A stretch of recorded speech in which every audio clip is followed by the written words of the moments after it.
Hey everyone, this is Megan with just a quick couple of announcements before we get into the episode. Just wanted to let you know that we are releasing this episode earlier than we scheduled. Jeanette is still out of town, and so we're going to be recording episode number 3 without her, which you can look forward to on Friday. And in that episode, we're going to talk about 3 court cases that are relevant to our situation and explore possibilities of a class action lawsuit. And I also want to let you know that there is some misinformation in the episode that you're about to listen to.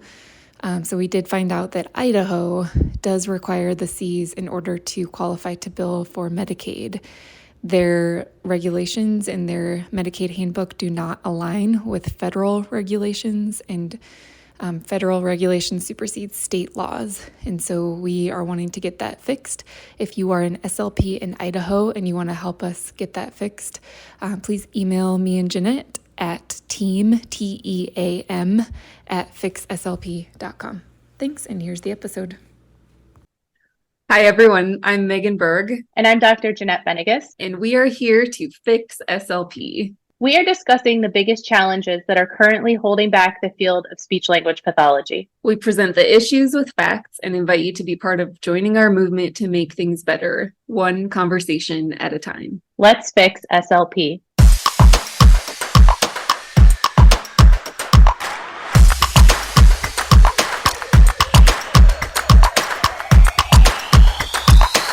All right, welcome back, everybody, to Fix SLP. This episode, we're going to talk about if you're able to just stop paying for the CCC.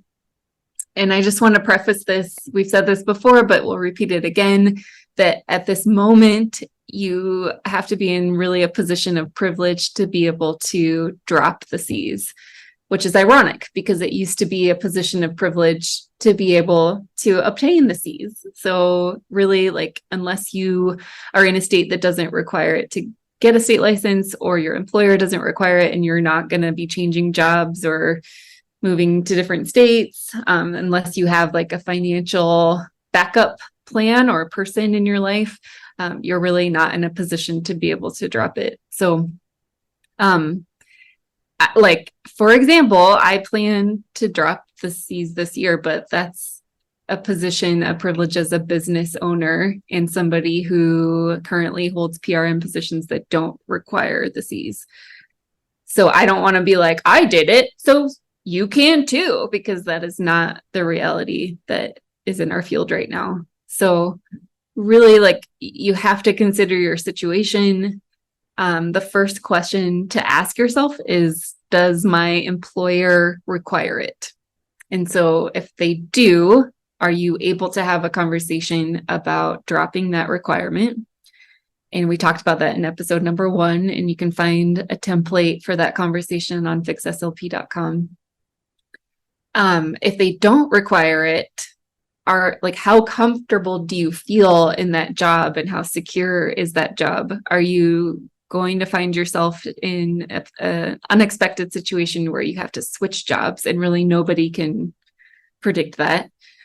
But if you have any kind of financial backup plan or person in your life that would buy you a little bit of time. So let's say you decided to stop paying for the Cs, and then you unexpectedly had to switch jobs and they required the Cs and they weren't willing to budge on that.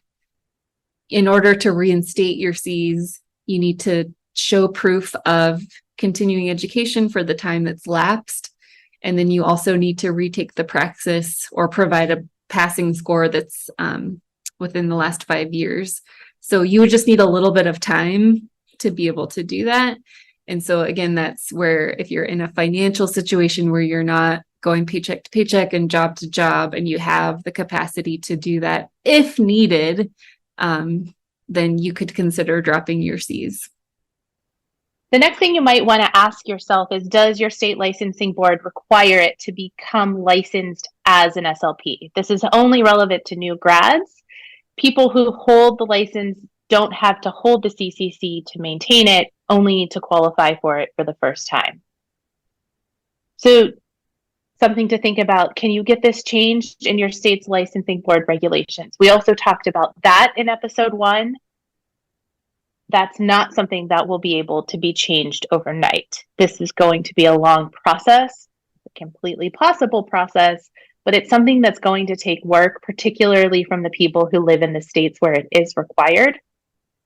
So that's something to think about. I would say that we do have this interstate compact coming out. I think in the next 12 months, it's my understanding it will start rolling out. I don't think people quite understand that plan, but the rollout plan, to my understanding, is that it is going to roll out in the order in which the states entered the compact. So the first state that signed up to be a part of it will be the first one who's able to take part, and so forth. So it's going to be a slow rollout process. It's not as if they're going to say, okay, everybody sign up, and then everybody signs up. So that is coming, which will, at this point,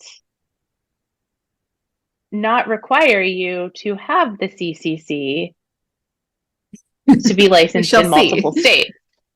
But there are multiple people monitoring that. And if they try to tie the CCC into it, people will be hearing about it. But as of right now, it does not appear that you will need to have your CCC to be a part of the interstate compact. We'll see. Yeah. And SLPs need to be aware that ASHA is dumping millions of dollars into that. And so what's their motive? We don't really know. And I was talking to a friend who's a psychologist, and he pays for a state license, and then he also pays for the psychology interstate compact. So it would be it could potentially be two different fees. But that'll also be interesting because state licensing boards are going to start having to compare and contrast requirements. And so there's going to be perhaps more conversation about what those should look like. And again, that's why we're kind of monitoring the situation to make sure that the Cs don't become the quote gold standard of what it means to be an SLP. Call back to episode 1. Call back to go listen. Okay, the third question you want to consider is, are you supervising students? And if you are any of those students likely to become SLPs who want to apply for and pay for the CCC? If that's the case, then yes, you need to have your Cs. And my only question here is, can we talk about how pyramid schemes work, or can we just leave it to the imagination of I love a good pyramid scheme. The current status of things. Why don't you explain it, Megan, for those who don't understand? Oh, what a pyramid scheme is? Okay. Yeah, but so how does this example apply to this situation? We've only been recording for like 6 minutes, so okay, we have time. Go for it.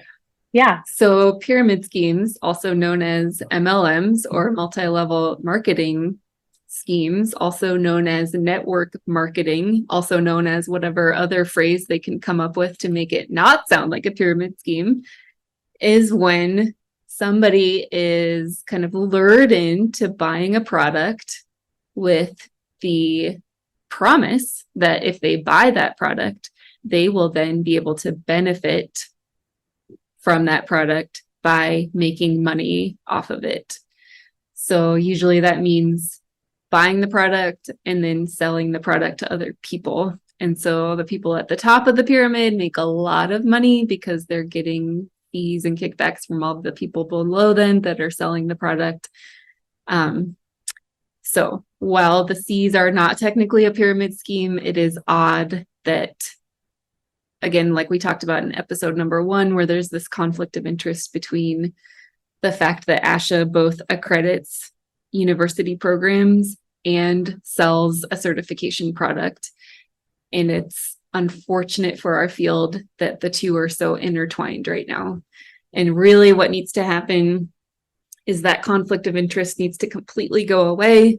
There need to be completely separate standards, and the CCC should in no way be required or be intertwined with the regulations or requirements of being a supervisor in an accredited grad school program.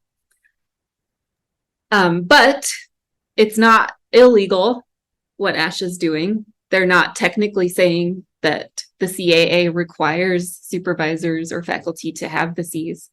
They're only saying that the certification requires them. So, and that's what we're finding a lot with ASHA is sort of these very, very fine lines. And like they have excellent legal counsel that's telling them, what's the boundary? What's the edge?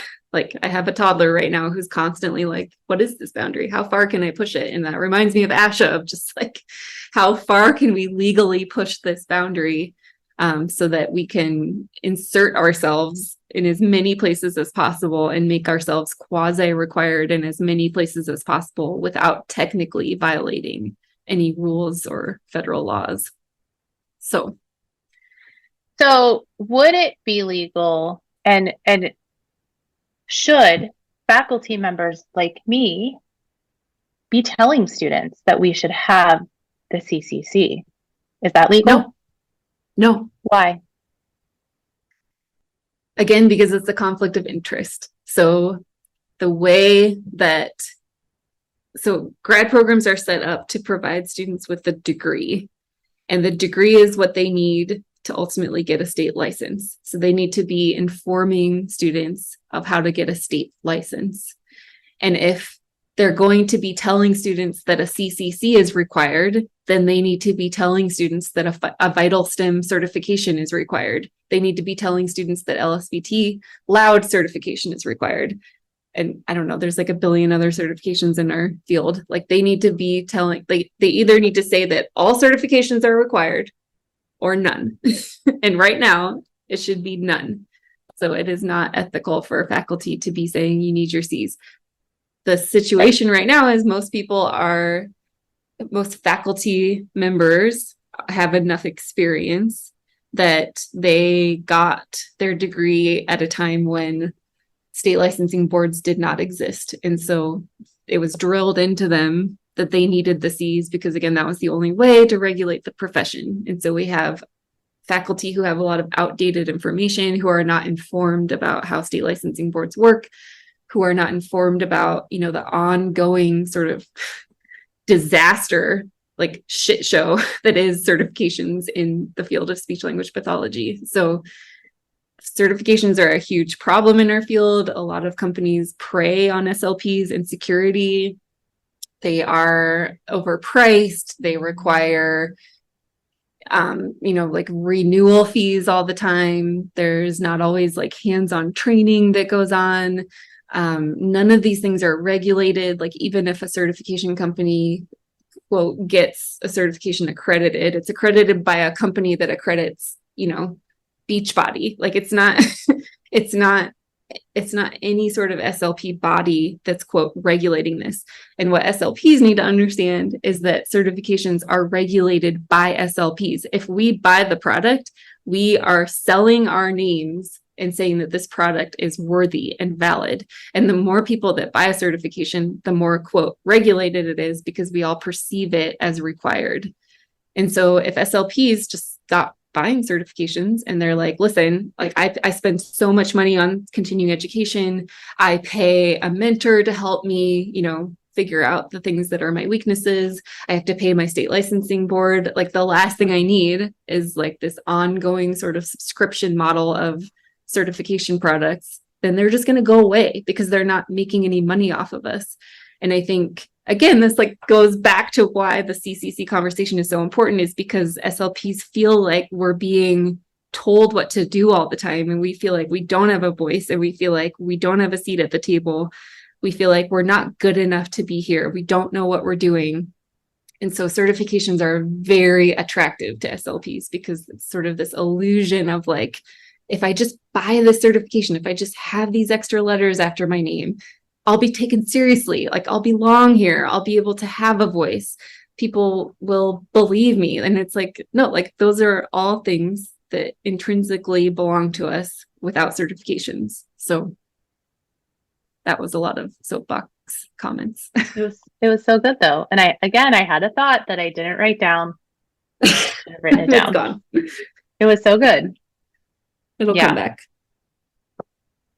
But yeah, just to kind of wrap this up for people who are asking themselves, and especially students or people who are in that kind of a hard to navigate period where you're getting your CFY or you're trying to figure that out, like this is probably not the time to be making the choice to drop the C's just because there's so much unknown. But at the same time, like if you've asked yourself these 3 questions and you feel confident that you don't need it and you're not afraid of retaking the praxis, because we shouldn't be, because it's a test. Like if we have years of experience, we shouldn't be afraid of taking a test that demonstrates that knowledge.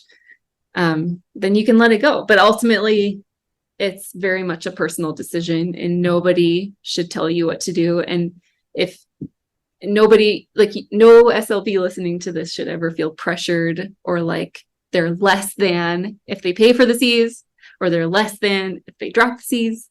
Like, I think right now, all of this is so new and this conversation is so raw and triggering for people that like, we just need to process this collectively together and kind of get through understanding the facts. And once we have the facts, we can make better choices. But right now is probably, especially if you're a student or a CFY, it's not a time to be making this decision. Yeah. But if you are someone who has the C's and you're planning to let them go, we want to hear from you. And if you do actually do it, in, come time in January, we want to hear your personal stories. If you're someone who has already let them go, we definitely want to hear from you because we will be putting together an episode of the stories of those clinicians and how they have continued to win in the field without their C's. And yeah, this is just a safe space. There's no judgment coming from us, but we do want to highlight people who have made that difficult decision and continue to practice. Yeah, because the more that we can all hear those stories, I think the safer it makes us for the rest of us to be able to make that choice, whether we drop them or not. I think just opening the idea that people have done it and like they haven't gone up in flames. And what's interesting to me is like when I started posting about all of this at the Therapy Insights Instagram, I was getting all these messages from people that were like, I've been so ashamed that I don't have the C's. Like this is something I'm so glad you're talking about because it's something I've just stopped talking about with SLPs because I feel so judged for not having them. And I think like we just want to take the stigma away from having them or not. And again, like promote the SLPs have choices. Like you have a choice, you have a voice, you get to make decisions. Nobody's dictating anything for you. And part of making that choice is sending a message to ASHA that if they're going to be a national association that represents our best interests, they need to be a national association that doesn't silence comments, that listens to SLPs, that has like, their town hall meetings or whatever, where they're actually accepting live questions and addressing those questions in real time rather than like posting text responses to fake questions that they come up with. Like there's just so many ways that ASHA degrades the dignity of SLPs by not taking them seriously. And whether you keep the C's or you let go of the C's, either choice is a choice. And that's how we're communicating to ASHA that we need to be taken seriously because we have that choice. And as soon as SLPs realize that, and as soon as we embody that power, no matter the choice that we make, that's when things, just the energy of our field is going to shift and the energy of the relationship with our national association is going to shift. And maybe they'll decide to become more accountable to what we need. And they're going to take action about SLP pay. They're going to take action on workload caps. They're going to take action on, Medicare reimbursement cuts and all of these things that are huge problems in our field that they're not doing anything about. So that's ultimately where this conversation is going, is it's not just a question of should I keep the C's or not. It's really a conversation of finding our voice, finding our choice, and using that power. So in other words, they need to stop telling us to cry in our car and advocate for us for all of those issues. I feel so bad for whoever wrote that ASHA leader article. I'm sure they didn't mean it, but also like, why would you write that? Why would you do that? I know. But so if they do those things, they're going to gain our trust back. there is a very large part of our community that just doesn't trust ASHA at this point. And so they need to put in the work to show us that they're here for us, to show us that they have our backs, and that being a part of their organization has benefit and value to us. Yeah. If they do that, we'll all get back on board. Yeah. So it reminds me of like children. This is a weird analogy. I'm into weird analogies today, but like, it's like SLPs are these kind of kids that have grown up, right? Like our profession has grown up and we're fully regulated. That's a huge milestone for a profession, and it should be celebrated and it should be talked about and like out in the open, and like everybody acknowledges that we've achieved this amazing feat as a profession. But instead, like, it's like we have these parents that are very authoritative and like secretive and like punishing, and they don't let us talk back, and they enforce all of these rules that we don't understand, and we're not allowed to question why. And now we're adults, and it's like there's this reckoning happening with this sort of parent authoritative figure of like, what you did to us was not okay. It was abusive. It was dismissive.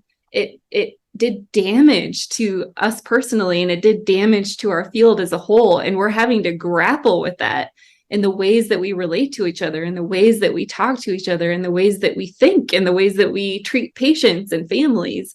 Like that kind of energy, that authoritative, do not talk back to me, you don't get a say in the matter, like that energy has a huge cost and a huge price.